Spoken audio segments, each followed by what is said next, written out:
Coca-Cola spends roughly $4 billion on advertising every single year. Not $4 billion to tell you what Coca-Cola tastes like. Not $4 billion to explain the ingredients. Not $4 billion to convince you the brand exists, because you already know that. You have known it since you were 3 years old. So why? The executives running one of the most recognized companies in human history are not idiots. They went to the best business schools. They run the most rigorous marketing analytics in the world. They know you know the product. They know you've seen the logo 10,000 times. And they still spend $4 billion a year making sure you see it 10,001 times. What they understand, and what most people never consciously realize, is that the human brain does not experience familiarity as a neutral fact. It experiences familiarity as a signal that says, this thing is safe, this thing is good, this thing is worth choosing. Your brain cannot tell the difference between I have seen this before and I like this. That single 4-word confusion is one of the most powerful forces in modern commercial life.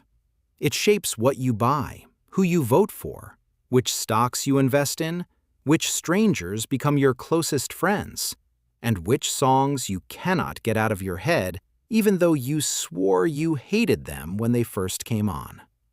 It has a name, the mere exposure effect, and once you see it, you cannot unsee it anywhere. In 1968, a social psychologist at the University of Michigan named Robert Zajonc ran a set of experiments so simple they seemed almost embarrassing. He showed college students a series of Chinese characters, symbols they had never seen before, symbols that meant nothing to them. Some characters appeared once, some appeared 5 times, some appeared 25 times. Then he asked a simple question. Which of these characters do you think has a positive meaning? The students had no way of knowing. The symbols were arbitrary. And yet, consistently, the characters they had seen most frequently were the ones they rated as most likely to carry a positive meaning. They did not know why. They just felt that it seemed more positive, more trustworthy, more good. Zajonc had found something fundamental. The more you see something, the more you like it. Not because it has gotten better, not because you've learned something new about it, simply because perceiving something familiar takes slightly less cognitive effort than processing something new. And that tiny reduction in effort feels to your subconscious like warmth. Psychologists call this processing fluency. Your brain is a prediction machine that rewards confirmed expectations with a small pulse of positive feeling. Every time something familiar appears, the prediction fires perfectly, and the reward arrives. You experience this reward as preference, as taste, as trust. In 1992, psychologists Richard Moreland and Scott Beach ran an experiment at the University of Pittsburgh that has since become a textbook case. They hired 4 women of similar appearance. All 4 attended the same large lecture course. They sat in different seats, interacted with no one, said nothing. But they attended with different frequencies. One woman came 0 times. One came 5 times.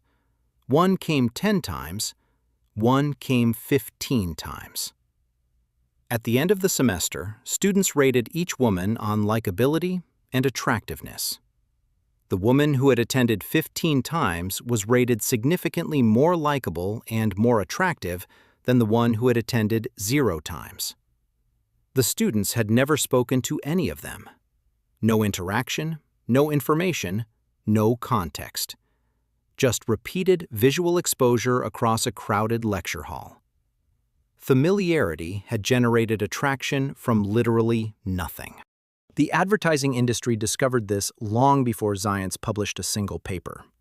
In the early 20th century, copywriters noticed empirically that repetition worked. The more a jingle played, the more a logo appeared, the more people moved toward the product at the point of sale.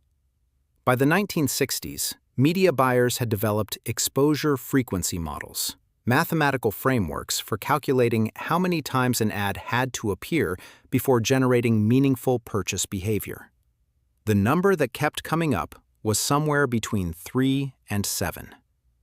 3 to 7 exposures to a new message was enough for it to become familiar. After that, additional exposures generated only marginal new information, but they were not wasted. Familiarity is not just a threshold you cross. It is a score that keeps accumulating. Every additional exposure makes the brand slightly more fluent, slightly more likely to come to mind first when you stand in front of a shelf and pick a bottle of something to drink. This is why Coca-Cola does not stop advertising. They are not building awareness. They are building fluency. Keeping the brand at the very top of your associative pile so that when your brain scans options quickly, Coca-Cola fires first. In the early decades of commercial radio, songs played more frequently sold more sheet music, regardless of whether critics liked them. A mediocre song played 40 times a week would outsell a masterpiece played twice. By the 1950s, the practice known as payola had become endemic. Record labels were paying radio stations to play specific songs repeatedly. Play a song enough times and listeners would come to like it enough, and they would buy the single. Chart, and you had manufactured a star. Alan Freed, the disc jockey who helped popularize rock and roll, was at the center of a federal investigation in 1960 that exposed just how systematic this had become. The practice was industry-wide. What the payola scandal revealed was that the music industry had reverse-engineered human psychology decades before the academic literature caught up. They had discovered the mere exposure effect empirically through profit motive and industrialized it. Nothing has fundamentally changed. Streaming platforms today pay for playlist placement. Labels still game algorithmic recommendations. The mechanism has become digital, but the underlying logic is identical. Make people hear it enough times, and they will feel like they chose it. In the 1970s and 1980s, campaign strategists began collecting data on the relationship between advertising spend, name recognition, and vote share. What they found was stark. Candidates with higher name recognition, everything else being equal, won more elections. Not candidates with better policies, not candidates with more consistent records. Candidates whose names appeared more frequently on yard signs, television screens, and bumper stickers. Researchers studying U.S. House elections have estimated that name recognition alone accounts for roughly 8 to 12 percentage points in vote share. This is why incumbents win re-election at rates that would astonish anyone who believed democracy was a pure merit contest. Roughly 90% of the time. Political advertising on this reading is not primarily persuasion. It is manufacturing recognition, and then letting the brain do the rest. A yard sign does not make an argument. A billboard does not explain a platform. But a voter who has seen the name 300 times will experience something that feels like trust when they see it on a ballot. In 2001, financial economist Gur Huberman documented what he called home bias, the consistent tendency of investors to overweight domestic companies in their portfolios. American investors buy disproportionately American stocks. British investors buy British companies. Not because the risk-adjusted returns are better, because they are familiar with them. Subsequent research found that individual investors are significantly more likely to own stocks of companies headquartered near where they live, or companies whose names they recognize from everyday life. Investors who reported high name familiarity with a company were significantly more likely to own its stock, regardless of whether they had any actual analytical insight into the business. This is familiarity masquerading as investment insight. The brain generates a feeling of competence about familiar names that has no relationship to actual analytical advantage. Home bias is one of the most well-documented sources of under-diversification in retail portfolios.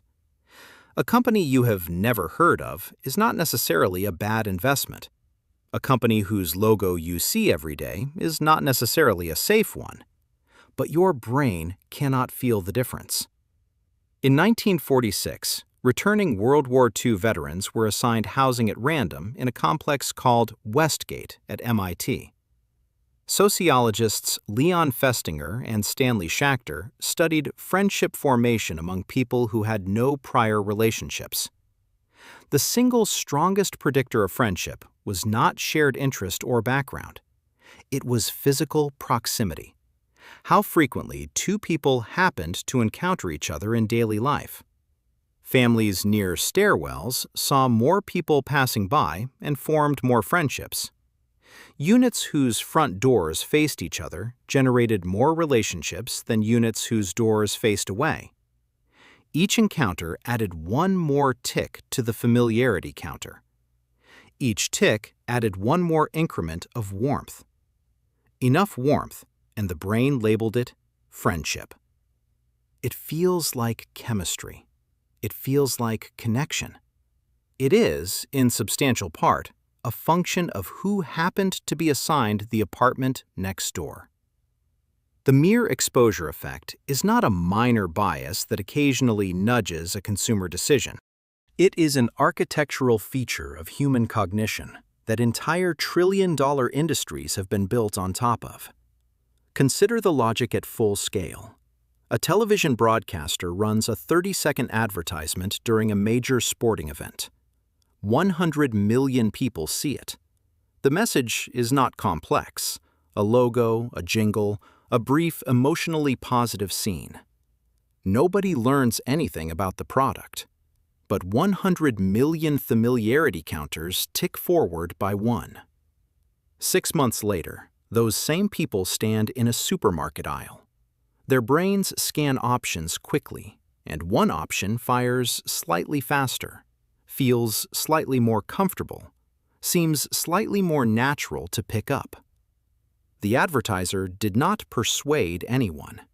They manipulated the baseline settings of 100 million decision-making systems. At the political level, the mechanism is identical, but the stakes are different. The politician whose face appears on 1,000 billboards gets seen roughly 400 times by the average daily commuter over a 6-month campaign. The challenger might be seen 8 times through news coverage. 400 versus 8. The ballot is the moment when both names appear side by side as equals, as if familiarity had not been accumulating for 6 months. The voter experiences one name as somehow more trustworthy, more like a leader. They do not experience it as the product of a billboard budget. They experience it as an authentic judgment. Research has consistently found that the effect operates most powerfully when people are not aware of the prior exposures. When subjects are explicitly told they have seen a stimulus before, the mere exposure advantage shrinks. Awareness disrupts the illusion. The mechanism is subliminal fluency, ease of processing that occurs below conscious awareness. When you are consciously tracking a previous exposure, you are no longer simply experiencing fluency, you are analyzing it.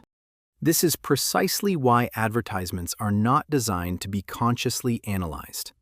A 30-second emotional spot about a father and his daughter and a Volkswagen does not invite you to compare horsepower. It invites you into a feeling. The logo appears at the end, attaching the feeling to the brand. Political campaign signs with no message except a name are not laziness. They are the optimal design for pure familiarity manufacturing. Familiar music in a retail store slows shoppers down, increases dwell time, and increases average purchase amount. The familiarity of the soundtrack creates a mild positive effect that transfers onto the products on the shelf. The shelf holds the same products. The prices have not changed, but the shopper in the familiar music condition spends more. In blind taste tests, premium brands regularly fail to outperform cheaper competitors by enough to justify their price premium. In some categories, the house brand and the expensive brand contain nearly identical ingredients produced in the same facilities.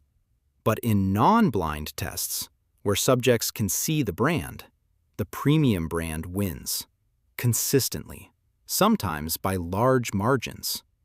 The brand signal changes what the product actually feels like to consume. Familiarity is the foundation on which anchoring, expectation effects, and status signaling rest. You cannot anchor on an unfamiliar brand. You cannot carry status expectations about a brand you have never seen. Everything expensive that is not actually better starts with the mere exposure effect. So, what do? You cannot simply decide to stop experiencing familiarity. The effect does not operate at the level of conscious thought. But you can disrupt the automatic pipeline between familiarity and action. The most reliable intervention is what cognitive scientists call source monitoring. The deliberate practice of asking, when you feel a preference or trust, where that feeling came from. When you reach for the familiar brand on the shelf, the question is not, do I like this product? The question is, have I been made to like this product through repetition I did not choose? When a political name feels familiar and trustworthy, the question is not, does this person deserve my trust? The question is, how many billboards did their campaign buy? When a song feels good in a way that is slightly different from music you consciously chose, when it feels inescapable and warm, but you cannot remember when you first liked it, that is the moment to ask whether the feeling was manufactured. This is not cynicism. This is calibration. The goal is not to distrust everything familiar. Familiarity carries real information in many contexts. A restaurant you have eaten at 20 times and enjoyed is genuinely likely to be good. A friend you have known for years and trusted consistently is likely trustworthy. The mere exposure effect becomes dangerous not in contexts where you have real information about quality, but in contexts where you have only exposure, where familiarity is the only data point and you are treating it as if it were evidence of quality. A stock you have heard of is not a stock you know. A politician whose name appears on a sign is not a politician whose record you have reviewed. A brand you recognize is not a brand whose products you have tested against alternatives. Robert Zajonc spent the rest of his career tracing the implications of what he had found. In a 1980 paper titled Feeling and Thinking, Preferences Need No Inferences, he argued that emotional responses precede cognition. You feel before you think.